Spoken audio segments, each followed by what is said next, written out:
엄마, 당신 돈은 원래 우리 거였어. 제 아들이 제게 한 말입니다. 평생을 새벽같이 일어나 남편 밥상 차려주고 아이들 도시락 싸주고 시어머니 병수발 들며 살았습니다. 제 인생이라곤 없었죠. 그저 누군가의 아내, 누군가의 며느리, 누군가의 엄마로만 살았습니다. 그런데 그날 제가 평생 모은 돈을 제 이름으로 통장을 만들었다는 이유로 제 친아들이 저를 도둑 취급했습니다. 엄마가 아빠 월급으로 모은 돈인데 왜 엄마 통장에 넣어? 그거 횡령 아니야? 그 순간 저는 깨달았습니다. 제가 지난 40년간 무엇을 위해 살았는지, 아니, 제가 이 집에서 대체 뭐였는지를 무보수 가정부, 24시간 간병인, 아니면 그저 투명인간? 하지만 그들은 몰랐습니다. 그 평범해 보이던 가정주부 최영순이 사실은 숨겨둔 카드가 있다는 것을요. 제 이름으로 된 작은 땅 한 평, 그게 전부를 바꿔놓을 줄은 아무도 몰랐습니다. 이제부터 들려드릴 이야기는 40년을 투명인간처럼 살다가 단 하루 만에 가족의 왕이 되어버린 한 여자의 반전 드라마입니다. 시작 전 구독과 좋아요는 다음 사연 제작에 많은 힘이 됩니다. 여러분의 생각을 댓글 한마디 남겨주시면 감사하겠습니다. 2024년 11월 어느 추운 아침이었습니다. 저 최영순 68배 평범한 가정주부는 그날도 새벽 5시에 일어났습니다. 40년째 변함없는 루틴이었죠. 찬물에 쌀을 씻고 된장찌개 끓이고 김치를 꺼내 담고 남편 윤성철이 좋아하는 계란 후라이를 부치면서 저는 생각했습니다. 오늘도 똑같은 하루가 시작되는구나. 여보, 밥 먹어요. 거실 소파에서 신문을 보던 남편은 대꾸도 없이 식탁으로 왔습니다. 40년을 함께 살았지만 고맙다는 말을 들어본 적이 없습니다. 당연한 것이니까요. 아내가 밥하는 게 뭐가 특별한가요? 엄마, 나 오늘 회사 면접 있어서 용돈 좀.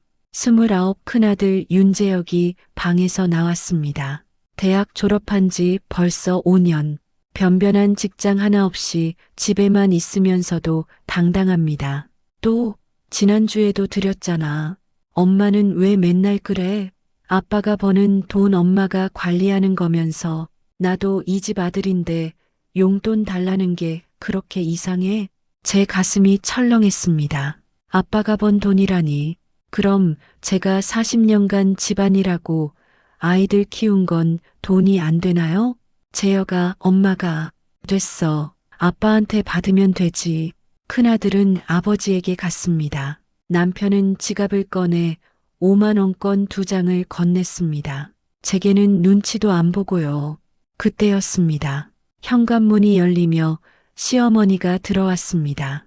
86의 박순자 할머니, 1층에 따로 사시지만 매일 아침 우리 집에 올라오십니다.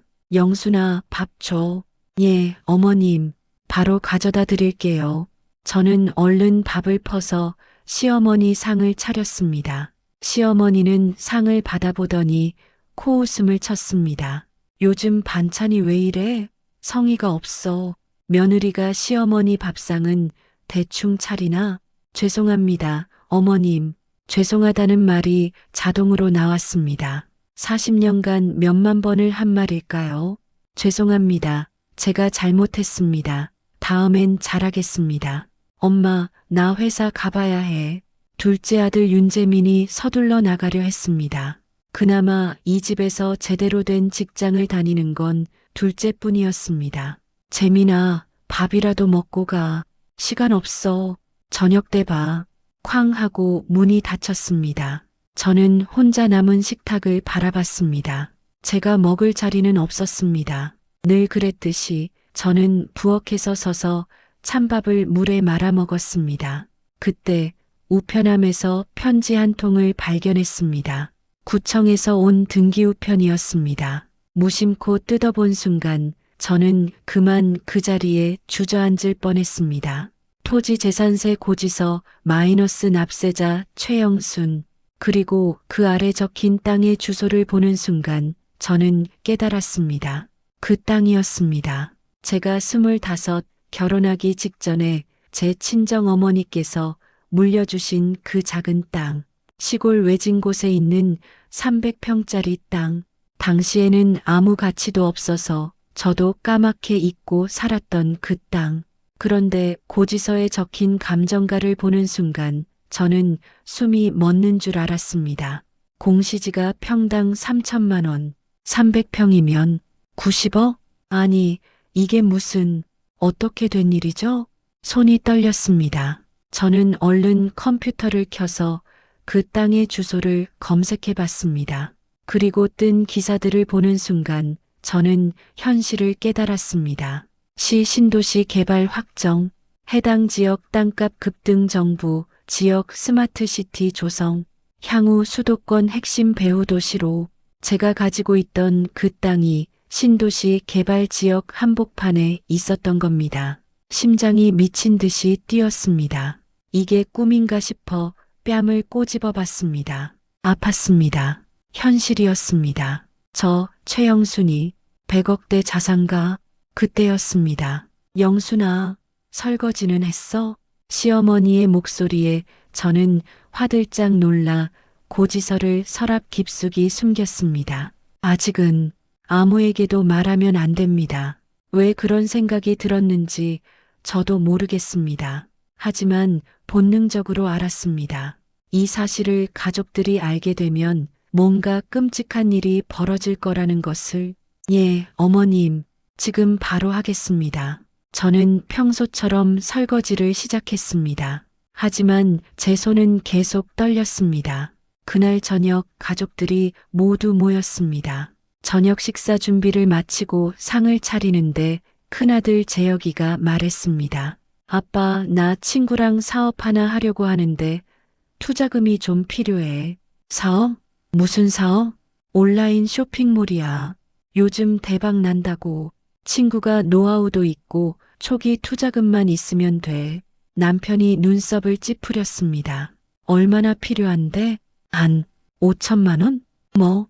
제가 깜짝 놀라 소리쳤습니다. 5천만 원이라니요. 우리 집 전 재산을 다 긁어 모아도 그 정도 목돈은 없습니다. 재혁아, 그건 너무 큰 돈이야.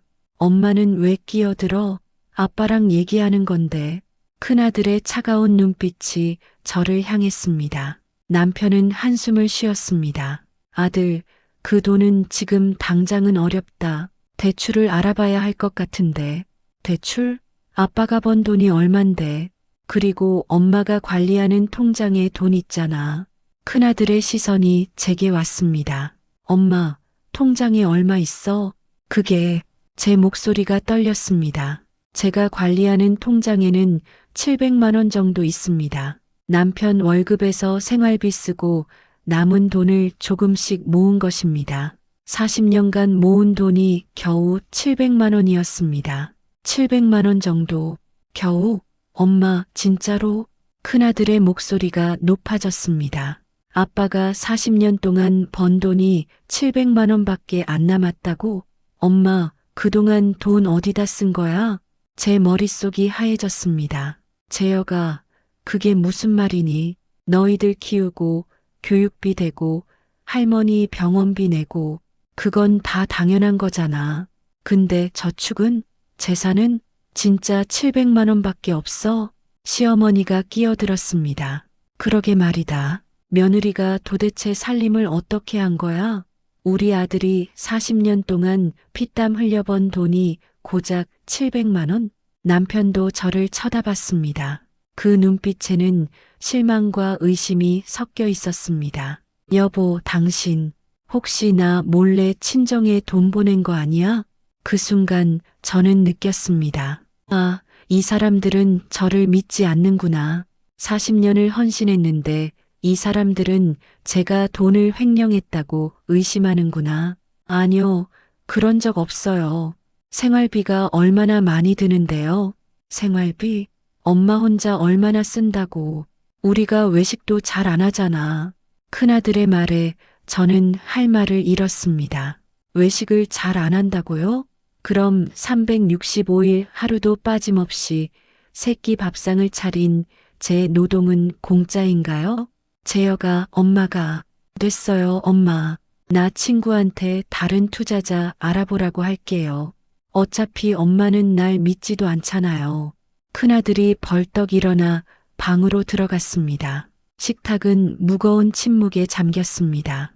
그날 밤 저는 잠을 이룰 수 없었습니다. 서랍 속에 숨겨둔 재산세 고지서가 계속 제 머릿속을 맴돌았습니다. 제게 90억이 있습니다. 아니, 팔면 100억도 넘을지 모릅니다. 하지만 저는 그 사실을 가족들에게 말할 수 없었습니다. 왜냐하면 알았으니까요. 제가 그 돈을 말하는 순간 이 사람들은 어떻게 나올지. 엄마, 그 돈은 원래 우리 가족 거야. 며느리가 혼자 갖고 있을 돈이 아니지. 엄마, 당연히 우리한테 나눠줘야지. 눈을 감았습니다. 그리고 결심했습니다. 아직은 말하지 않겠다고, 좀 더 지켜보겠다고. 이 가족이 정말 나를 가족으로 생각하는지 아니면 그저 편리한 가정부로 생각하는지 그 답을 확인하기 전까지는 절대 말하지 않겠다고. 일주일이 지났습니다. 그 일주일 동안 저는 평소처럼 살았습니다. 새벽에 일어나 밥 짓고 설거지하고 빨래하고 청소하고 아무도 몰랐습니다. 그 평범한 가정주부의 이름 아래 숨겨진 100억대 자산을요. 그리고 맞이한 11월 15일, 제 생일이었습니다. 사실 저는 제 생일을 가족들에게 굳이 알리지 않습니다. 어차피 챙겨주지도 않으니까요. 작년에도 재작년에도 그랬습니다. 그냥 평범한 날처럼 지나갔죠. 하지만 이상했습니다. 그날 아침 남편이 먼저 말을 걸어왔습니다. 여보, 오늘 저녁에 외식하자. 예, 갑자기요? 그냥 오랜만에 애들도 다 데리고 나가서 밥 먹자고. 제 가슴이 두근거렸습니다. 혹시 제 생일을 기억한 걸까요? 40년 만에 처음으로. 알았어요, 여보. 저는 기뻐서 온종일 콧노래를 불렀습니다. 오랜만에 화장도 진하게 하고 옷장 깊숙이 넣어뒀던 괜찮은 옷도 꺼내 입었습니다. 저녁 6시 가족들이 모두 모였습니다. 남편, 큰아들 재혁, 둘째 재민, 그리고 시어머니까지. 자, 가자. 우리는 근처 한정식집으로 갔습니다. 제법 괜찮은 곳이었습니다. 1인당 3만 원은 하는 곳이었으니까요. 어머, 여기 좋네요. 오늘 특별한 날이니까. 남편의 말에 제 얼굴에 미소가 번졌습니다. 특별한 날이라니. 역시 제 생일을 기억했던 거예요. 음식이 나왔습니다. 정갈하고 맛있어 보였습니다. 하지만 저는 음식이 목으로 넘어가지 않았습니다. 가슴이 너무 설레어서요. 언제쯤 축하한다고 말해줄까요? 케이크라도 준비했을까요? 자, 그럼 시작할까? 남편이 입을 열었습니다. 제 심장이 뛰었습니다. 오늘 너희들을 다 모은 이유는 제 생일 때문이죠? 제가 먼저 말했습니다. 참을 수가 없었어요. 이렇게 행복한 순간이 또 올까요? 그런데 이상했습니다. 가족들이 모두 저를 멍하니 쳐다봤습니다. 생일? 무슨 생일? 큰아들 재혁이 물었습니다. 그 순간 제 얼굴에서 미소가 사라졌습니다. 오늘 제 생일인데요. 아, 그래. 몰랐네. 남편이 무심하게 대답했습니다. 그게 중요한 게 아니고 오늘 너희들한테 중요한 얘기가 있어서 모은 거다. 제 손이 떨렸습니다. 생일이 중요한 게 아니라고요? 무슨 얘기인데요, 아빠? 둘째 재민이 물었습니다. 남편이 심호흡을 하더니 말했습니다. 내가 이번에 명예퇴직을 하기로 했다. 뭐? 저와 아들들이 동시에 소리쳤습니다. 아빠, 갑자기 왜요? 회사 사정이 안 좋아서 희망퇴직을 받고 있더라. 그래서 나도 신청했어. 퇴직금이 꽤 나온다. 얼마나요? 큰아들 재혁이 눈을 반짝이며 물었습니다. 1억 2천. 우와. 재혁의 얼굴이 환해졌습니다. 아빠, 그럼 내 사업 자금 거기서 좀. 그래서 오늘 너희들을 모은 거다. 이 돈을 어떻게 쓸지 가족회의를 하려고. 남편의 말에 시어머니가 끼어들었습니다. 당연히 나한테 줘야지. 내가 너희 아버지 빚 갚느라 얼마나 고생했는데. 이제 효도 좀 해라. 어머니, 그건. 남편이 난처한 표정을 지었습니다. 그리고 재혁이 사업 자금도 필요하고요. 나도 전세 보증금 올려야 해요, 아빠. 둘째 재민도 끼어들었습니다. 저는 그 광경을 넋놓고 지켜봤습니다. 1억 2천만 원. 남편의 30년 직장 생활의 결과물. 그 돈을 나누는 자리에 제 몫은 없었습니다. 여보, 제가 조심스럽게 입을 열었습니다. 그 돈, 우리 노후 자금으로 좀 모아두면 안 될까요? 순간 식탁이 조용해졌습니다. 그리고 큰아들 재혁이 짜증스럽게 말했습니다. 엄마는 또 시작이네. 엄마, 노후 자금은 나중에 우리가 챙겨드릴게요. 지금은 우리가 더 필요하다고요. 하지만 재혁아, 엄마, 나 진짜 이번 사업 아니면 인생 끝이에요. 친구도 기다리고 있고 지금 타이밍 놓치면 다시는 기회 없어요. 목소리가 커졌습니다. 주변 테이블에서 우리를 쳐다봤습니다. 재혁아, 목소리 좀 낮춰. 엄마가 이해를 안 해주니까 이러는 거잖아요. 남편이 저를 쳐다봤습니다. 그 눈빛에는 비난이 담겨 있었습니다. 마치 제가 가족의 화목을 깨는 사람인 것처럼. 여보, 당신이 너무 이기적인 거 아니야? 아들이 사업 한번 해보겠다는데. 이기적이라고요? 제 목소리가 떨렸습니다. 저는 40년 동안 당신 월급으로 알뜰하게 살림해서 700만 원 모았어요. 그런데 당신은 1억 2천만 원을 아이들한테 다 쓰겠다고 하잖아요. 그럼 우리 노후는요? 노후는 애들이 챙겨주겠지. 그리고 당신, 지금 그 700만 원이 정말 다야? 혹시 다른 통장 있는 거 아니야? 예, 40년 동안 700만 원밖에 못 모았다는 게 말이 되나? 혹시 당신 친정에 돈 보내고 있는 거 아니야? 그 순간 제 머릿속이 하얘졌습니다. 친정에 돈을 보냈다고요? 제 친정은 15년 전에 부모님 다 돌아가셨습니다. 형제도 없습니다. 저는 이 세상에 혼자였습니다. 당신, 지금 무슨 말을? 엄마, 진짜 다른 통장 없어요? 큰아들이 의심스러운 눈빛으로 저를 쳐다봤습니다. 있으면 내놔요. 지금 우리가 더 필요하잖아요. 재혁아, 사실이잖아. 엄마가 아빠 돈으로 모은 거면 원래 우리 가족 돈이잖아. 엄마 혼자 갖고 있을 이유 없잖아. 그 말을 듣는 순간 저는 깨달았습니다. 아, 이 사람들에게 저는 정말 아무것도 아니구나.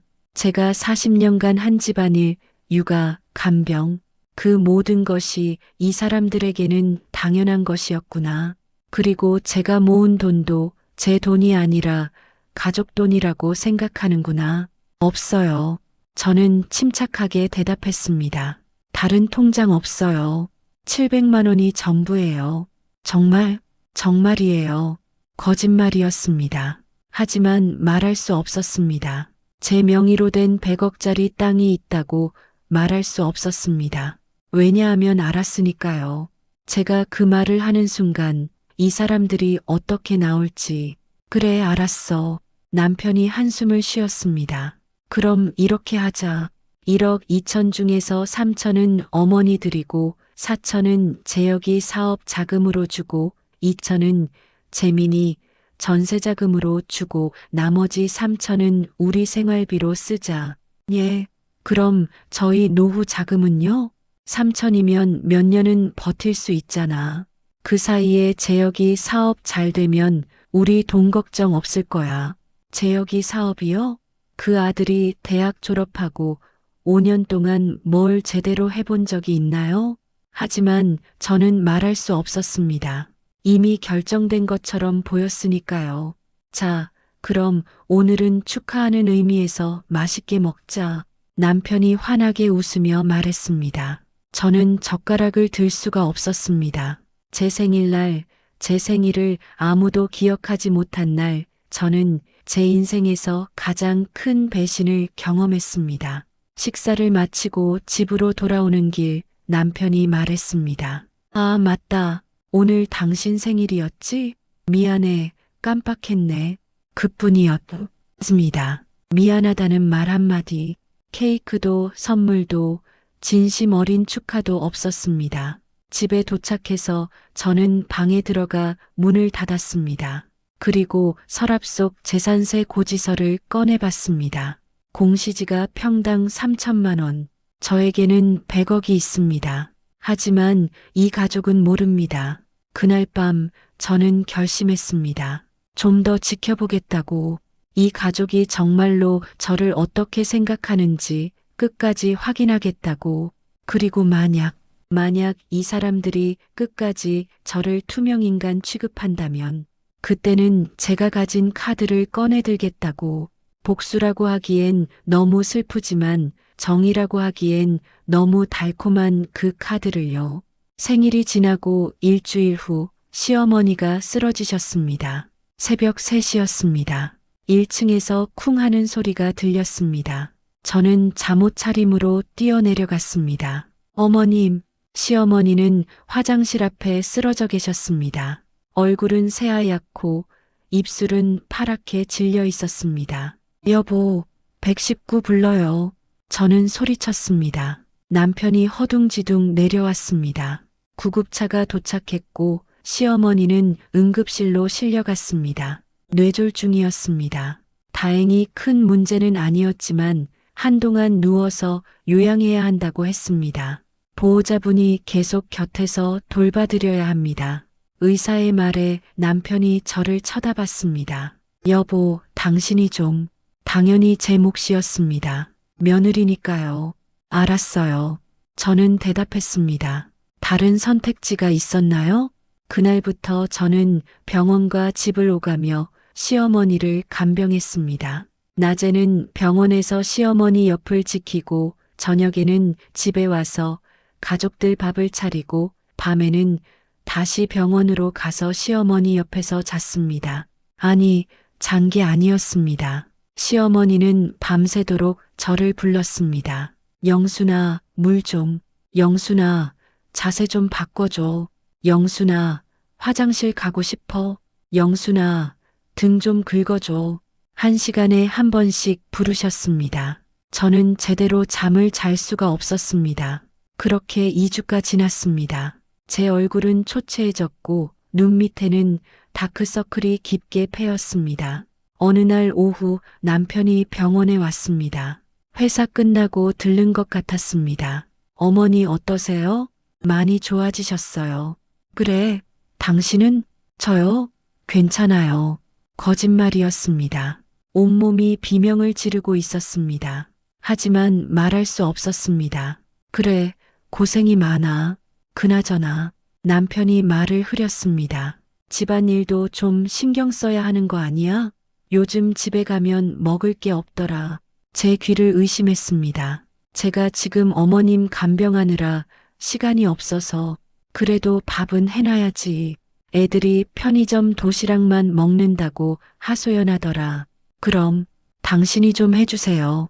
제가 처음으로 그런 말을 했습니다. 40년 만에 처음으로. 남편의 얼굴이 굳었습니다. 나보고 밥을 하라고? 나는 회사 다니는 사람이야. 당신은 집에 있잖아. 저는 지금 병원에 있잖아요. 제 목소리가 커졌습니다.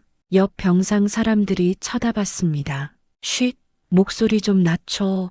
여기가 어디라고. 남편이 주변을 의식하며 저를 나무랐습니다. 어쨌든 집안일도 좀 신경 써. 애들이 불만이 많더라. 그 말을 남기고 남편은 30분도 안 되어 집으로 갔습니다. 저는 시어머니 침대 옆 의자에 주저앉았습니다. 눈물이 핑 돌았습니다. 영순아, 시어머니가 저를 불렀습니다. 예, 어머님, 너 우냐? 아니에요. 흥, 며느리가 참 나약하네. 나 같으면 안 울어. 시어머니는 코웃음을 치셨습니다. 시집살이가 원래 이런 거야. 내가 젊었을 때는 더 힘들었어. 그래도 꿋꿋이 견뎠지. 요즘 애들은 참을성이 없어. 저는 대답하지 않았습니다. 할 말이 없었습니다. 그날 밤 새벽 2시쯤이었을까요? 시어머니가 또 저를 불렀습니다. 영순아, 배고파? 뭐 없어? 어머님, 지금 새벽 2시예요.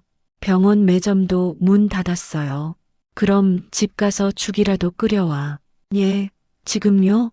응, 나 밤새 죽 생각밖에 안 나. 참깨죽 있지? 그거 끓여와. 저는 눈물을 삼키며 일어났습니다. 알겠습니다, 어머님. 새벽 2시에 병원에서 집까지는 택시로 20분, 집에 도착해서 죽을 끓이는데 40분, 다시 병원으로 돌아오는데 20분, 새벽 4시가 되어서야 저는 죽을 가지고 병원에 도착했습니다. 어머님, 죽 가져왔어요. 시어머니는 죽을 한 숟가락 드시더니 얼굴을 찌푸렸습니다. 맛이 없네. 소금이 덜 들어갔어. 죄송합니다, 어머님. 됐어, 안 먹을래. 치워. 저는 그 죽을 들고 복도로 나왔습니다. 그리고 그대로 주저앉아 울었습니다. 왜 이렇게 사는 걸까요? 대체 왜요? 그때 옆 병실 보호자분이 제게 다가왔습니다. 비슷한 나이대의 여성분이었습니다. 괜찮으세요? 예, 괜찮습니다. 시어머님 간병하시는 거죠? 제가 옆에서 봤는데 정말 고생 많으시네요. 그 따뜻한 말 한마디에 저는 더 울었습니다. 괜찮아요. 이것도 다 며느리 돌이니까요. 며느리 돌이라니요. 당신도 사람인데 쉬어야죠. 다른 가족들은 뭐 해요? 그게 다들 바쁘고 바빠서 어머님 얼굴도 안 보러 와요? 제가 일주일째 여기 있는데 당신 말고 다른 가족은 한 번도 못 봤어요.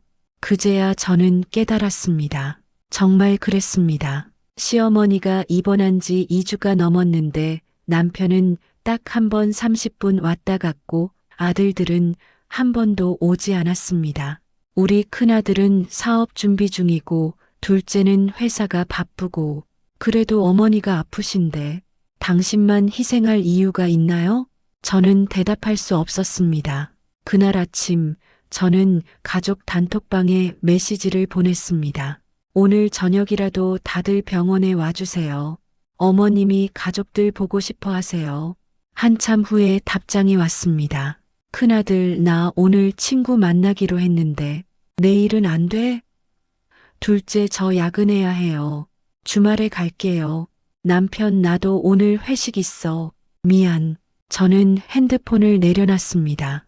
그리고 시어머니를 보니 시어머니는 제 핸드폰 화면을 보고 계셨습니다. 다들 바쁘구나. 시어머니의 목소리가 작았습니다. 처음으로 서글퍼 보이셨습니다. 어머님, 주말에는 꼭 올 거예요. 그래, 너라도 있어서 다행이다. 그 말이 위로가 되어야 했는데 저는 더 쓸쓸했습니다. 3주가 지나고 시어머니는 퇴원하셨습니다. 하지만 아직 혼자 서는 생활이 어려우셨습니다. 영순아, 당분간 내가 내 집에서 지내야겠다. 1층에 혼자 있으면 무섭거든. 예, 어머님. 그렇게 시어머니는 우리 집으로 오셨습니다. 작은 방이 시어머니 방이 되었고 저는 매일 시어머니 수발을 들었습니다. 아침에 일어나 시어머니 세수시켜드리고 아침 식사 준비하고 약 챙겨드리고 점심 준비하고 오후에는 산책 도와드리고 저녁 준비하고 밤에는 시어머니 옆에서 자야 했습니다. 남편과 아들들은 그저 엄마 고생 많아라는 말만 했습니다. 그리고 한 달 후 큰아들 재혁이 사업 자금 4천만 원을 받았습니다. 엄마, 나 드디어 사업 시작한다. 기대해도 돼. 환하게 웃는 아들을 보며 저는 미소 지었습니다. 하지만 그 미소 뒤에는 씁쓸함이 있었습니다. 4천만 원. 제가 병원에서 3주간 밤낮으로 시어머니 간병하며 받은 건 단 한 푼도 없었습니다. 당연한 일이니까요. 며느리니까요. 그날 밤 저는 또다시 서랍 속 재산세 고지서를 꺼내봤습니다. 100억? 저에게는 100억이 있습니다. 그리고 이제 확실히 알았습니다. 이 가족에게 저는 그저 편리한 도구일 뿐이라는 것을. 큰아들이 사업을 시작한 지 2달이 지났습니다. 그동안 저는 여전히 새벽 5시에 일어나 밥을 짓고 시어머니를 돌보고 집안일을 했습니다. 아무것도 달라진 게 없었습니다. 아니, 하나 달라진 게 있었습니다. 큰아들이 더 자주 돈을 달라고 했습니다. 엄마, 사업 초기라 자금이 더 필요해. 100만 원만 더 줘. 재혁아, 지난주에도 줬잖니. 그게 벌써 다 나갔어. 마케팅비가 생각보다 많이 들더라고. 결국 제가 모아둔 700만 원 중 500만 원이 아들에게 갔습니다. 남은 건 200만 원 뿐이었습니다. 그리고 어느 날 둘째 재민이가 집에 여자를 데려왔습니다. 엄마, 소개할 사람 있어. 내 여자친구 서지혜야. 어머니, 안녕하세요. 단정하고 예쁜 여성이었습니다. 저는 반가웠습니다. 어머, 예쁘네. 들어와, 들어와. 저는 서둘러 음식을 준비했습니다. 아들의 여자친구라니 잘 보여야죠. 저녁 식사 자리에서 지혜 씨가 말했습니다. 어머니, 저희 내년에 결혼하려고 해요. 정말 축하한다. 저는 진심으로 기뻤습니다. 둘째라도 결혼해서 제대로 된 가정을 꾸렸으면 했습니다. 그런데 어머니, 지혜 씨가 조심스럽게 말을 이었습니다. 저희 결혼 준비하려면 비용이 좀 필요한데 혹시 도와주실 수 있으세요? 얼마나 필요한데? 남편이 물었습니다. 전세 보증금 올리는 것까지 합치면 한 5천만 원 정도요. 5천만 원? 저는 깜짝 놀랐습니다. 그 돈은 어디서 나와요? 퇴직금은 이미 다 쓰지 않았어요? 엄마, 그게. 재민이 난처한 표정을 지었습니다. 형 사업 자금에 4천, 할머니 드린 돈 3천, 생활비로 쓴 게 2천, 남은 게 없어. 그럼 어떡해요? 엄마 통장에서. 재민아, 엄마 통장에 이제 200만 원밖에 없어. 그것도 내 형한테 빌려줘서 그 정도야. 순간 지혜 씨의 얼굴이 굳었습니다. 200만 원? 재민아, 내가 집안 형편이 괜찮다고 했잖아. 지혜야, 그게. 나 이런 줄 알았으면 진작 말했어야지. 내 친구들은 다 시댁에서 2억씩 받던데. 지혜야, 진정해. 나 이거 부모님한테 말씀드려야겠어. 결혼 다시 생각해봐야 할 것 같아. 지혜 씨는 그렇게 말하고 집을 나가버렸습니다. 재민이도 황급히 뒤따라 나갔습니다. 저는 멍하니 그 모습을 바라봤습니다. 이것 봐, 여보. 남편이 저를 쳐다봤습니다. 당신이 돈 관리를 제대로 했어야지. 40년 동안 뭘 한 거야? 예, 재민이 결혼 자금도 없다니. 창피해서 어떡해.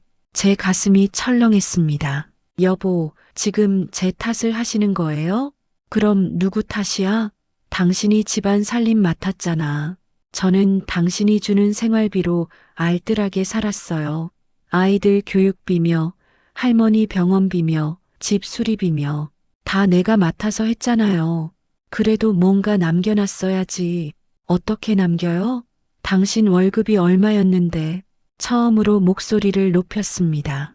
40년 만에 처음으로 남편의 얼굴이 붉어졌습니다. 당신 지금 나한테 대들어? 대드는 게 아니라 사실을 말하는 거예요. 이 여자가. 남편이 테이블을 쾅 쳤습니다. 그리고 방으로 들어가 문을 쾅 닫았습니다. 저는 그 자리에 멍하니 서 있었습니다. 그때 시어머니가 방에서 나오셨습니다. 영순아, 내가 잘못했어. 며느리가 어떻게 시아버지한테 큰 소리를 쳐? 어머님, 그리고 돈 관리도 제대로 못하고 부끄러운 줄 알아야지. 저는 더 이상 참을 수 없었습니다. 어머님, 저도 사람이에요.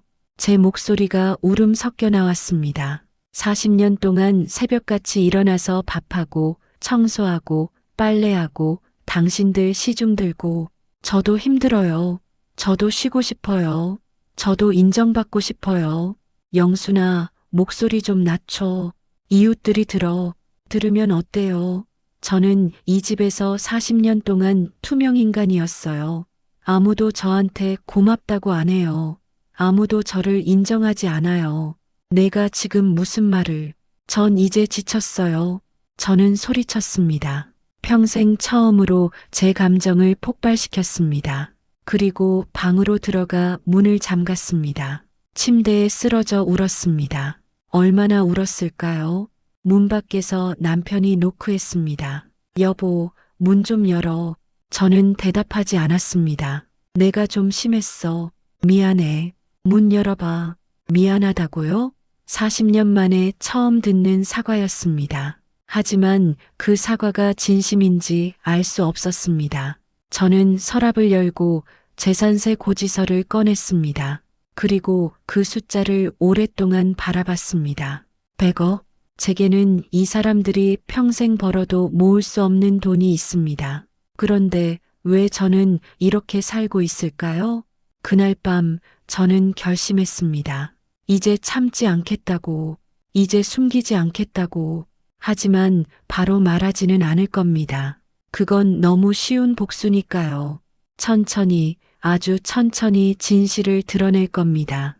그리고 이 사람들이 제게 어떻게 대했는지 그 모든 순간들을 기억하게 만들 겁니다. 제가 사라지면 이 집이 어떻게 될지 똑똑히 보여줄 겁니다. 투명인간 최영순은 죽었습니다. 이제부터는 100억대 자산가 최영순이 살아갈 차례입니다. 그날 이후 저는 달라졌습니다. 겉으로는 여전히 순종적인 며느리, 헌신적인 아내, 희생적인 엄마로 살았습니다. 하지만 속으로는 차근차근 제 계획을 준비했습니다. 먼저 부동산 중개사무소를 찾아갔습니다. 제 명의로 된 땅이 있는데요. 현재 시세가 얼마나 되는지 알고 싶어서요. 중개사는 땅의 위치를 확인하더니 눈이 휘둥그레졌습니다. 어머님, 이 땅이 정말 어머님 명의세요? 예, 대박이십니다. 이 지역이 지금 개발 호재로 난리예요. 시세가 평당 5천만 원은 받으실 겁니다. 5천만 원이요? 네, 300평이면 150억 정도 되시겠네요. 150억? 공시지가보다 50억이나 더 높았습니다. 매각 의사 있으세요? 아니요, 아직은요. 그냥 알아보는 거예요. 알겠습니다. 혹시 마음 바뀌시면 연락 주세요. 바로 고객 찾아드릴 수 있습니다. 집으로 돌아오는 길, 제 걸음걸이가 달라져 있었습니다. 150억? 제게 150억이 있습니다. 그날 저녁 가족들이 모여 저녁을 먹는데 큰아들 재혁이 어두운 표정이었습니다. 재혁아, 무슨 일 있어? 아니야, 엄마. 말해봐. 엄마가 도와줄게. 재혁이 한숨을 쉬었습니다. 사업이 잘 안 돼. 뭐? 남편이 놀라 물었습니다. 투자한 돈이 거의 다 날아갔어. 친구가 사기를 친 것 같아. 사기? 그게 무슨 소리야? 그 친구가 돈을 가지고 잠적했어. 연락이 안 돼. 순간 식탁이 조용해졌습니다. 4천만 원이. 나? 응. 미안해, 아빠. 남편의 얼굴이 새하얗게 질렸습니다. 이게 무슨, 내 퇴직금이. 아빠, 미안해. 내가 사람을 잘못 봤어. 저는 아무 말도 하지 않았습니다. 속으로는 알고 있었습니다. 이렇게 될 줄. 엄마가 말렸잖아, 재혁아. 엄마는 가만히 있어. 이건 엄마 잘못이 아니잖아. 재혁이 소리쳤습니다. 하지만 남편이 저를 쳐다봤습니다. 그 눈빛에는 원망이 담겨 있었습니다. 여보, 당신이 그때 말렸어야지. 제가 말렸잖아요. 하지만 당신이 아들 편을 들었잖아요. 그래도 더 강하게 말렸어야지. 제 탓이었습니다. 역시나 이제 어떡하지?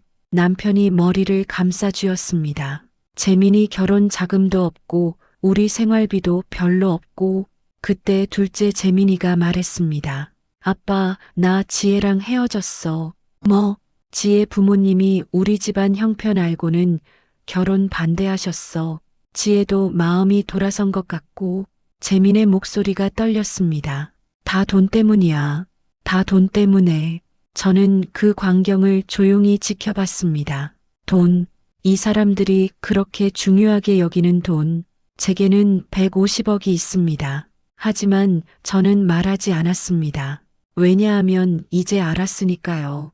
이 사람들이 돈만 있으면 저를 어떻게 대할지. 며칠 후 더 큰 문제가 생겼습니다. 시어머니가 다시 쓰러지신 겁니다.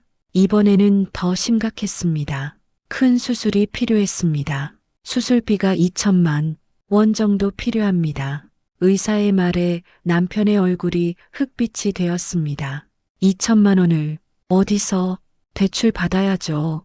달리 방법이 없어요. 남편이 말했습니다. 대출? 우리 신용으로 그 정도 대출이 될까? 해봐야죠. 어머니 수술인데. 결국 남편은 대출을 알아봤지만 받을 수 있는 금액은 1,000만 원이 전부였습니다. 1,000만 원 부족한데 어떡하지? 가족회의가 열렸습니다. 하지만 누구도 답을 내놓지 못했습니다. 그때 큰아들 재혁이 저를 쳐다봤습니다. 엄마, 진짜 다른 통장 없어? 없다고 했잖니. 정말로? 엄마, 이건 할머니 목숨이 걸린 문제야. 혹시라도 숨긴 돈 있으면 내놔야 해. 제 가슴이 덜컥 내려앉았습니다. 재혁아, 엄마는 정말, 엄마, 할머니가 죽을 수도 있다고. 그래도 안 낼 거야? 나는 정말 없어. 거짓말하지 마. 40년 동안 200만 원밖에 못 모았다는 게 말이 돼? 분명히 어디 숨겨둔 통장 있을 거야. 큰아들이 제 방으로 뛰어들어갔습니다. 그리고 서랍을 뒤지기 시작했습니다. 재혁아, 지금 뭐 하는 거야? 저는 황급히 뒤따라갔습니다. 하지만 늦었습니다. 재혁이 서랍 깊숙한 곳에서 재산세 고지서를 꺼냈습니다. 이게 뭐야? 제 심장이 멎는 줄 알았습니다. 그건 재혁이 고지서를 펼쳐 읽었습니다. 그리고 얼어붙었습니다. 평당 3천만 원? 300평? 재혁아, 그건, 엄마, 이게 무슨 뜻이야? 재혁이 저를 쳐다봤습니다. 그 눈빛에는 충격과 배신감이 뒤섞여 있었습니다. 엄마한테 땅이 있었어? 90억짜리 땅이? 뭐? 거실에 있던 남편과 재민이 놀라 방으로 뛰어왔습니다. 이게 무슨 소리야? 남편이 고지서를 낚아채듯 가져갔습니다. 그리고 읽었습니다. 이건 당신 명의네. 당신한테 땅이 있었어? 그게 언제부터? 왜 말 안 했어? 결혼하기 전에 친정 어머니가 주신 거예요. 저도 까맣게 잊고 있었어요. 그런데 얼마 전에 재산세 고지서가 와서 알게 됐어요. 얼마 전이 언제? 남편의 목소리가 높아졌습니다. 한 2달 전쯤요. 2달 전. 큰아들이 소리쳤습니다. 그때가 언제인데? 내가 사업 자금 때문에 고민할 때잖아. 재민이가 결혼 자금 때문에 고민할 때잖아. 할머니 수술비 때문에 우리가 머리 싸매고 있을 때잖아. 재혁아, 엄마는 뭐? 그걸 알면서도 우리한테 숨긴 거야? 우리가 고생하는 거 보면서? 그게 아니라. 그럼 뭐야? 설명해봐. 왜 숨긴 거야? 저는 입을 다물었습니다. 뭐라고 설명해야 할까요? 너희들이 나를 투명인간 취급해서? 너희들이 내 생일도 기억 못해서? 너희들이 나한테 고맙다는 말 한 번 안 해서? 그런 말을 할 수 있을까요? 여보, 남편이 차갑게 말했습니다. 당신, 지금까지 우릴 속인 거야? 속인 게 아니에요. 속인 거지. 우리가 돈 때문에 고생할 때 당신은 100억대 땅을 갖고 있으면서 입 다물고 있었잖아. 그건 제 땅이에요. 제 친정어머니가 저한테 주신 거라고요. 당신 땅? 우리가 40년 동안 한 가족으로 살았는데 그게 당신 혼자 땅이야? 법적으로는 제 땅이 맞아요. 법적으로? 지금 법 타령하는 거야? 남편의 목소리가 떨렸습니다. 우리가 가족인데 가족끼리 뭐가 내 거야? 당연히 가족 모두의 땅이지. 그렇게 따지면 당신 퇴직금도 가족 돈이니까 제 동의 없이 쓰면 안 되는 거 아니었어요? 제 목소리에 힘이 들어갔습니다. 당신은 제 의견도 안 묻고 아들한테 4천만 원 줬잖아요. 그때는 왜 제 동의를 안 구했어요? 그건 아들 일이니까. 네. 아들 일은 중요하고 며느리 일은 안 중요하죠. 아들한테 주는 4천만 원은 당연하고 며느리가 가진 땅은 숨긴 거죠. 엄마, 큰아들이 소리쳤습니다. 지금 그게 중요해? 할머니가 죽어가고 계시는데 그 돈으로 수술비 내면 되잖아. 그건 제가 결정할 일이에요. 뭐, 그 땅은 제 명의예요. 제가 결정해요. 엄마가 지금 제정신이야. 할머니가 당신 시어머니잖아. 수술비 내는 게 당연한 거 아냐? 당연하다는 게 뭐예요? 저는 천천히 말했습니다. 40년 동안 새벽같이 일어나 밥하는 것도 당연하고, 빨래하는 것도 당연하고, 청소하는 것도 당연하고, 시어머니 수발 드는 것도 당연하고, 그렇게 모든 게 당연했으면 이제 제가 제 땅을 제 마음대로 하는 것도 당연한 거 아닌가요? 엄마, 지금 저도 사람이에요. 제 목소리가 떨렸습니다. 저도 인정받고 싶고 존중받고 싶어요. 40년 동안 한 번도 고맙다는 말 못 들었어요. 한 번도 수고했다는 말 못 들었어요. 제 생일도 기억 못하는 가족이 이제 와서 제 땅을 가족 땅이라고 하는 게 말이 돼요? 침묵이 흘렀습니다. 그리고 남편이 차갑게 말했습니다. 알았어. 당신 마음대로 해. 여보, 나는 이제 당신한테 기대 안 할게. 당신도 우리한테 기대하지 마. 남편은 그렇게 말하고 방을 나갔습니다.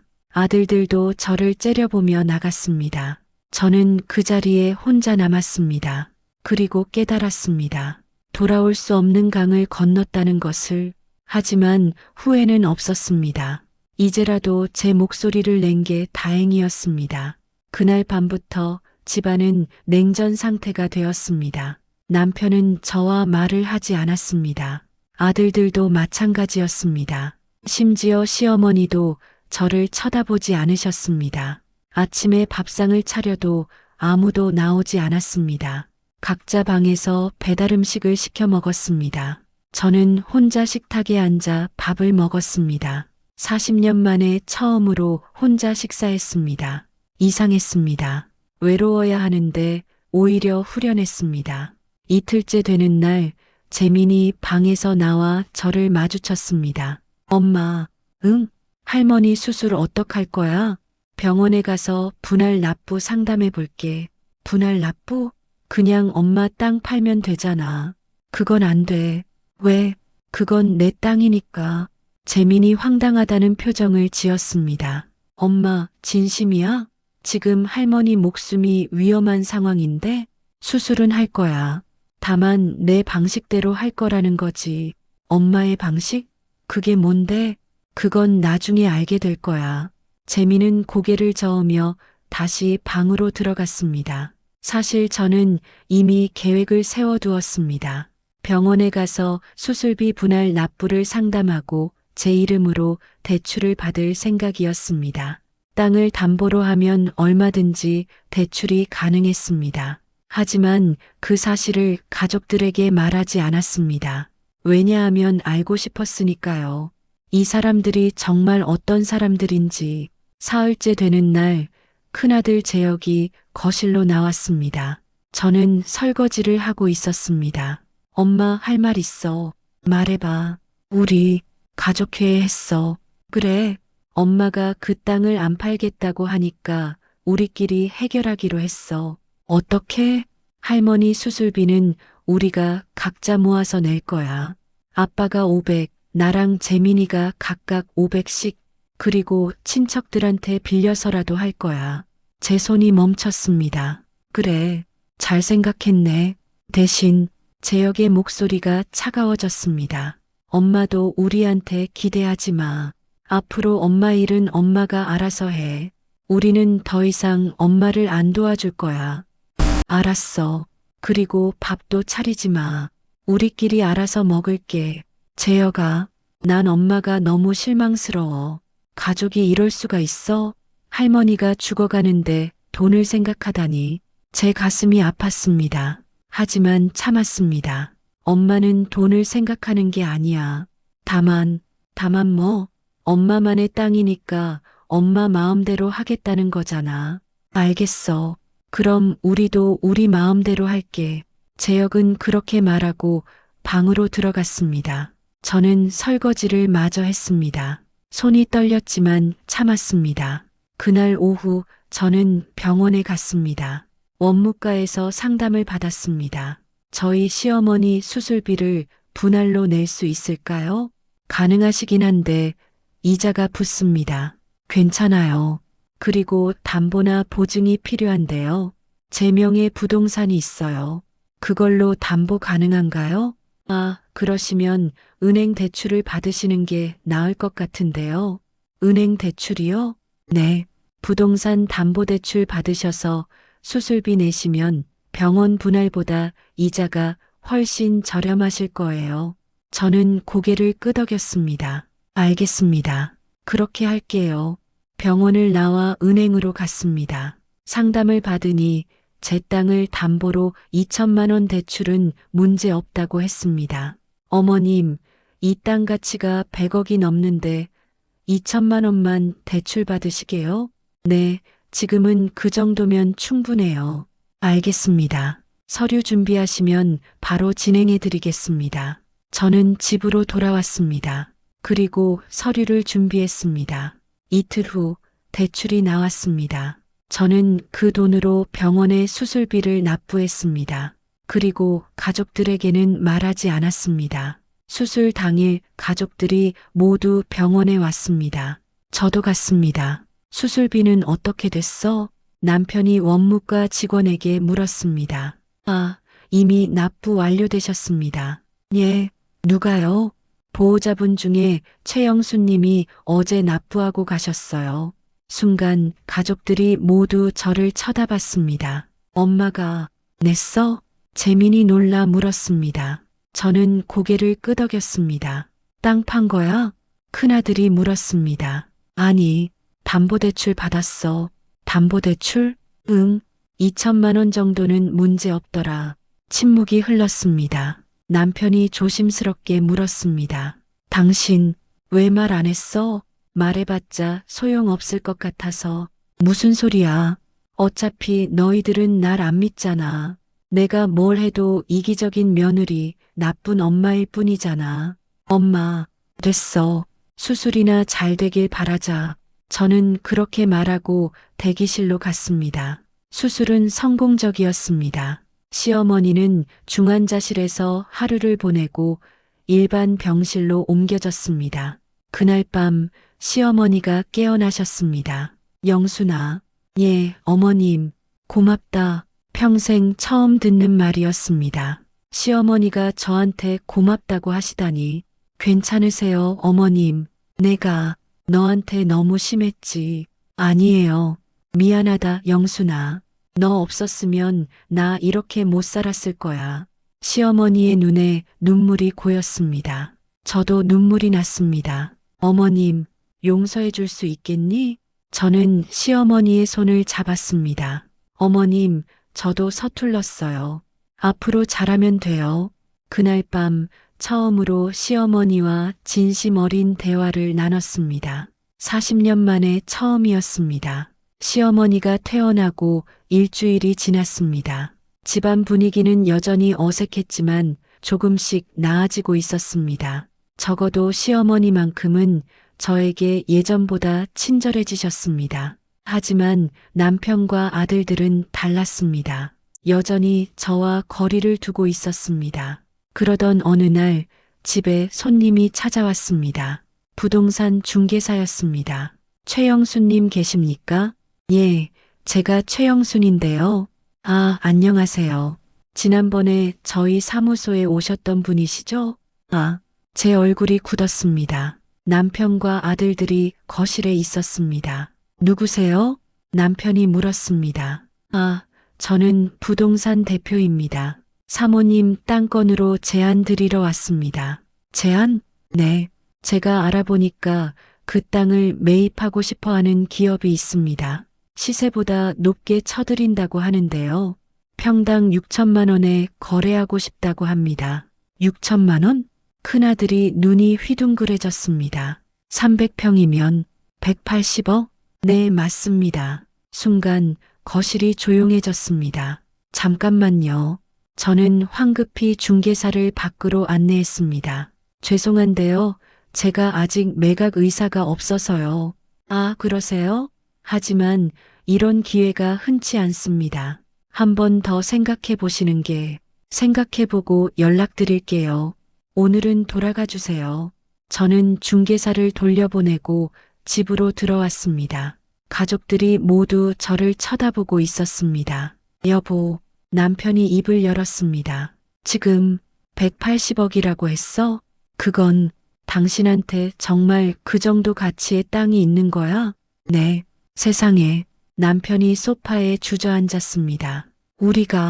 우리가 그 돈이 있는 집에 살고 있었어? 큰아들 재혁이 흥분해서 말했습니다. 엄마, 팔아. 당장 팔아. 뭐, 180억이야. 그 돈이면 우리 평생 놀고 먹을 수 있어. 재혁아, 엄마, 이건 기회야. 당장 전화해서 팔겠다고 해. 안 돼. 제 목소리에 힘이 들어갔습니다. 왜? 그 땅은 아직 팔지 않을 거야. 미쳤어? 180억인데. 재혁아, 말 조심해. 말 조심? 지금 그게 중요해? 엄마가 이상한 거지. 180억을 안 판다고? 둘째 재민도 끼어들었습니다. 엄마, 나도 형 말이 맞는 것 같아. 그 돈이면 우리 모두가 행복해질 수 있어. 나도 지혜랑 다시 만날 수 있고, 형도 제대로 된 사업할 수 있고, 아빠도 노후 걱정 없고. 그래, 남편도 말했습니다. 여보, 팔자. 그 돈이면 우리 모두 행복해질 수 있어. 저는 그 모습을 바라봤습니다. 180억? 그 단어를 듣자마자 눈빛이 변한 가족들. 싫어. 뭐? 그 땅은 내 친정 어머니가 나한테 주신 거야. 함부로 팔 수 없어. 함부로? 180억이 함부로야? 큰아들이 소리쳤습니다. 엄마, 도대체 뭘 바라는 거야? 돈을 벌려고 땅을 가지고 있는 게 아니야? 돈이 전부가 아니야. 그럼 뭐가 전부야? 제가 천천히 말했습니다. 존중. 뭐, 나는 40년 동안 이 집에서 존중받지 못했어. 투명인간처럼 살았어. 그런데 180억이라는 말만 나오니까 갑자기 다들 내 말을 들으려고 하네. 엄마, 지금 재혁아, 내가 사업 자금 달라고 할 때 나는 말렸어. 하지만 너희는 내 말을 듣지 않았어. 내가 할머니 수술비 대출받겠다고 할 때도 너희는 내가 이기적이라고 했어. 그건 이제 와서 180억 때문에 나한테 잘해주려는 거야? 그게 진심이야? 침묵이 흘렀습니다. 그리고 남편이 말했습니다. 여보, 우리가 잘못했어. 당신을 소홀히 대한 거 미안해. 그러니까 제발 그 땅 좀 팔자. 우리 모두를 위해서, 우리 모두를 위해서. 저는 쓸쓸하게 웃었습니다. 정말로 우리 모두를 위해서야? 아니면 그냥 돈이 필요해서? 당신 왜 이래? 가족한테 왜 이렇게 못되게 구는 거야? 못되게 구는 건 누구야? 제 목소리가 떨렸습니다. 40년 동안 나는 이 집의 가정부였어. 요리사였어. 청소부였어. 간병인이었어. 하지만 가족은 아니었어. 무슨 소리야? 내 생일도 기억 못하는 가족. 내가 아파도 관심 없는 가족. 내가 밤새 간병해도 고맙다는 말 한마디 없는 가족. 그게 정말 가족이야? 엄마, 큰아들이 소리쳤습니다. 그럼 우리가 엄마를 가족으로 안 대했다는 거야? 우리가 엄마한테 얼마나 의지했는데. 의지했지. 필요할 때만, 편리할 때만. 엄마, 진짜 너무하는 거 아니야? 내가 너무한 거야? 아니면 너희가 너무한 거야? 그만해. 남편이 소리쳤습니다. 이제 그만하자. 말해봤자 소용없어. 남편은 방으로 들어가 버렸습니다. 아들들도 각자 방으로 들어갔습니다. 저는 거실에 혼자 남았습니다. 그리고 깨달았습니다. 이 가족은 변하지 않는다는 것을. 180억이 있어도 이 사람들은 저를 존중하지 않을 거라는 것을 그날 밤 저는 결심했습니다. 이제 진짜 마지막 카드를 꺼낼 때가 됐다고. 다음 날 아침 저는 평소처럼 일어나지 않았습니다. 8시가 되어서야 일어났습니다. 40년 만에 처음으로 늦잠을 잔 겁니다. 거실로 나가니 남편과 아들들이 각자 편의점 도시락을 먹고 있었습니다. 엄마, 밥은? 큰아들이 물었습니다. 각자 알아서 먹으라고 했잖아. 그래도 나도 이제 쉴 거야. 저는 그렇게 말하고 화장을 하기 시작했습니다. 진하게 예쁘게. 여보, 어디가? 남편이 물었습니다. 부동산 사무소. 부동산? 뭐하러? 땅 팔러. 순간 가족들의 얼굴이 환해졌습니다. 정말? 엄마, 진짜로? 응, 팔기로 했어. 엄마. 큰아들이 저를 껴안으려 했습니다. 저는 한 발 물러섰습니다. 하지만 조건이 있어. 조건? 그 돈은 내 이름으로 된 통장에 넣을 거야. 그리고 내가 관리할 거야. 순간 가족들의 얼굴이 굳었습니다. 여보, 그게 무슨 소리야? 가족 돈을 당신 혼자. 내 땅이니까 내 돈이야. 싫으면 안 팔아. 엄마, 그럼 우리는 어떻게? 너희는 너희 돈으로 살면 돼. 나는 내 돈으로 살고. 엄마가 미쳤어? 큰아들이 소리쳤습니다. 미친 게 아니야. 정신 차린 거야. 저는 가방을 들고 밖으로 나갔습니다. 부동산 사무소에 도착해서 중개사를 만났습니다. 어제 그 땅 팔고 싶습니다. 아, 정말요? 잘 결정하셨습니다. 대신 조건이 있어요. 말씀하세요. 대금은 전부 제 개인 명의 통장으로만 입금되어야 해요. 그리고 계약 과정에 다른 가족은 일절 관여시키지 말아주세요. 아, 그러시면 됩니다. 어차피 땅이 어머님 단독 명의시니까요. 그리고 하나 더. 이 거래는 비밀로 해주세요.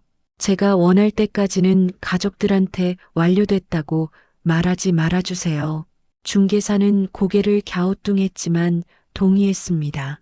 알겠습니다. 어머님 뜻대로 진행하겠습니다. 계약은 빠르게 진행되었습니다. 일주일 만에 모든 서류가 완료되었고 175억이 제 통장으로 입금되었습니다. 175억. 핸드폰으로 통장 잔액을 확인하는 순간 저는 현기증이 났습니다. 이게 현실인가요? 저 최영순의 통장에 175억이 들어있다니. 그날 집으로 돌아가지 않았습니다. 호텔을 잡았습니다. 특급 호텔의 스위트룸이었습니다. 평생 처음 묵어보는 호텔이었습니다. 넓은 방, 폭신한 침대, 아름다운 야경. 저는 창가에 서서 서울의 야경을 바라봤습니다. 그리고 울었습니다. 행복해서, 슬퍼서, 후련해서 복잡한 감정이 뒤섞여 나온 눈물이었습니다. 핸드폰이 울렸습니다. 남편이었습니다. 여보, 어디야? 왜 안 들어와? 호텔에 있어요. 호텔? 왜? 쉬고 싶어서요. 땅 계약은 어떻게 됐어? 진행 중이에요. 언제 끝나? 곧이요. 그래, 빨리 끝내. 그 돈으로 우리 계획 세워야지. 우리 계획이라고요? 또 자기들 마음대로 쓸 계획을 세우겠죠. 저는 전화를 끊었습니다. 그리고 생각했습니다. 이제 어떻게 살아야 할지. 다음 날 저는 변호사 사무실을 찾아갔습니다. 안녕하세요. 상담 신청했던 최영순입니다. 어서 오세요. 무슨 일로 오셨나요? 이혼 상담 받으러 왔어요. 변호사는 놀란 표정을 지었습니다. 이혼이요? 네. 40년 결혼 생활을 정리하려고요. 혹시 재산 분할 문제 때문이신가요? 그것도 있고요. 그냥 이제 제 인생을 살고 싶어서요. 변호사는 제 이야기를 들었습니다. 40년간의 희생, 무시, 배신, 그리고 175억의 땅 매각. 어머님, 다행히 그 땅은 결혼 전 증여받으신 거라 재산 분할 대상이 아닙니다. 온전히 어머님 것입니다. 정말요? 네. 걱정 마세요. 저는 안도의 한숨을 쉬었습니다. 그럼 이혼 절차는 어떻게 되나요? 협의 이혼이 제일 좋지만 상대방이 동의하지 않으면 재판 이혼을 해야 합니다. 알겠습니다. 준비하겠습니다. 사무실을 나와 저는 카페에 들어갔습니다. 그리고 조용히 커피를 마시며 생각했습니다. 정말 이혼해야 할까요? 40년을 함께 산 사람인데, 하지만 그 40년이 행복했나요? 아니었습니다. 저는 핸드폰을 꺼내 가족 단톡방에 메시지를 보냈습니다. 오늘 저녁 6시에 집에서 가족회의 합시다. 중요한 얘기가 있어요. 그리고 답장들이 왔습니다. 남편 땅 계약 끝났어? 큰아들 드디어. 엄마 오늘 뭐 먹을래? 고급 레스토랑 가자. 둘째 엄마 나 새 차 하나만 사줘. 부탁이야. 저는 핸드폰을 내려놨습니다. 역시나 돈 이야기밖에 없네요.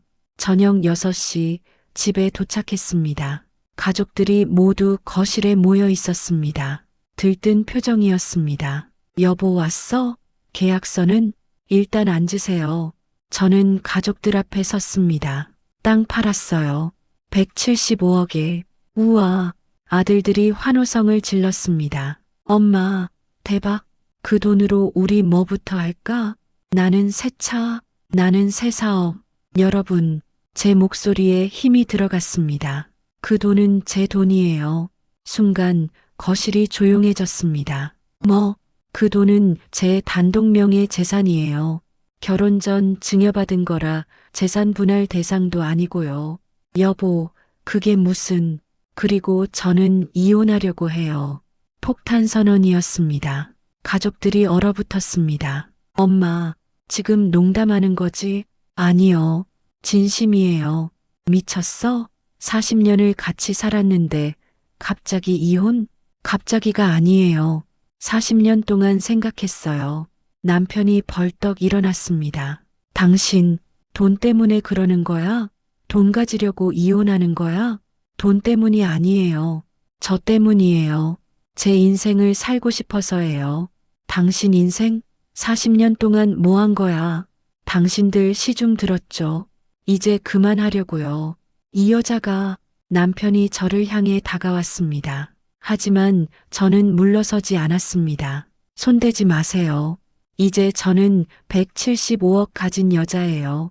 함부로 대하면 고소할 거예요. 남편의 손이 멈췄습니다. 당신, 저는 내일부터 여기서 안 살 거예요. 이혼 서류는 변호사 통해서 보낼게요. 엄마, 진짜 그럴 거야? 큰아들이 소리쳤습니다. 우리 버리고 갈 거야? 진짜? 버리는 게 아니에요. 제가 독립하는 거예요. 돈 때문이잖아.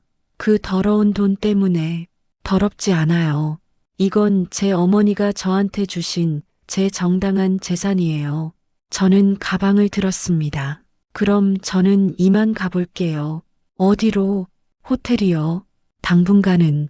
여보, 남편이 제 팔을 잡았습니다. 제발, 이러지 마. 우리 다시 잘해보자. 내가 잘못했어. 당신을 소홀히 대한 거 미안해. 저는 남편의 손을 뿌리쳤습니다. 늦었어요. 40년 동안 한 번도 미안하다고 안 하시다가 이제 와서 미안하다고 하면 다해요? 여보, 저도 사람이에요. 존중받고 싶고 사랑받고 싶었어요. 하지만 당신들은 저를 가정부로밖에 안 봤잖아요. 그건 이제 저는 제 인생을 살 거예요. 40년 늦었지만 그래도 아직 늦지 않았다고 생각해요. 저는 문을 열고 나갔습니다. 뒤에서 아들들의 울음소리가 들렸습니다. 남편이 제 이름을 부르는 소리도 들렸습니다. 하지만 저는 돌아보지 않았습니다. 엘리베이터를 타고 내려가면서 제 얼굴에 미소가 번졌습니다. 40년 만에 처음으로 진짜 제 인생이 시작되는 것 같았습니다. 택시를 타고 호텔로 가는 길, 저는 창밖을 바라봤습니다. 서울의 밤거리가 반짝였습니다. 예전에는 무섭게만 보이던 도시가 이제는 아름답게 보였습니다. 핸드폰이 울렸습니다. 시어머니였습니다. 여보세요, 어머님. 영순아, 너 어디야? 호텔이요. 미안하다. 예, 내가 너한테 너무 심했어. 40년 동안 며느리가 아니라 사람으로 대했어야 했는데 시어머니의 목소리가 떨렸습니다. 어머님, 너 이혼하지 마. 제발, 내가 없으면 이 집이 안 돌아가. 어머님, 저는 이 집을 돌리려고 태어난 게 아니에요. 알아. 그래도 어머님, 저를 보내주세요. 저도 제 인생을 살고 싶어요. 긴 침묵이 흘렀습니다. 알았다. 행복해라, 영순아. 감사합니다, 어머님. 전화를 끊고 저는 또 눈물을 흘렸습니다. 하지만 이번엔 슬픈 눈물이 아니었습니다. 해방의 눈물이었습니다. 택시가 호텔 앞에 멈췄습니다. 저는 내렸습니다. 그리고 호텔 로비로 걸어 들어가며 생각했습니다. 최영순, 68. 늦었지만 이제부터 시작이다. 세상은 넓고 할 일은 많다. 175억으로 무엇을 할까? 봉사활동도 하고 여행도 가고 하고 싶었던 공부도 하고 그리고 무엇보다 저 자신을 사랑하는 법을 배워야겠다. 40년간 남을 위해 살았다면 이제부터는 나를 위해 살리라. 호텔 스위트룸에 들어가 거울을 봤습니다. 주름진 얼굴, 세월의 흔적이 가득한 얼굴. 하지만 그 얼굴에는 이제 미소가 있었습니다. 최영순, 수고했어. 이제부터는 행복하자. 거울 속 제게 말했습니다. 그리고 그날 밤 저는 40년 만에 가장 편안한 잠을 잤습니다. 악몽도 걱정도 없는 그저 평화로운 잠이었습니다. 다음 날 아침 새로운 인생이 시작되었습니다. 백만장자 최영순의 두 번째 인생이 시청자 여러분, 최영순의 이야기는 어떠셨나요? 혹시 이 이야기가 남의 일 같지 않으신가요? 우리 주변에는 수많은 최영순이 있습니다. 묵묵히 가족을 위해 희생하지만 정작 존중받지 못하는 분들, 이 영상을 보시는 며느리, 아내, 엄마들께 말씀드립니다. 당신도 사람입니다. 존중받을 자격이 있습니다. 그리고 남편, 아들, 딸들께도 말씀드립니다. 당신 곁에 그분이 당연히 그 일을 하는 게 아닙니다. 고맙다고, 수고했다고, 사랑한다고 말해주세요. 너무 늦기 전에 시청해주셔서 감사합니다. 최영순의 선택, 어떻게 생각하세요? 1번 잘했다. 2번 너무했다. 3번 이해는 간다. 여러분의 의견을 댓글로 공유해주세요.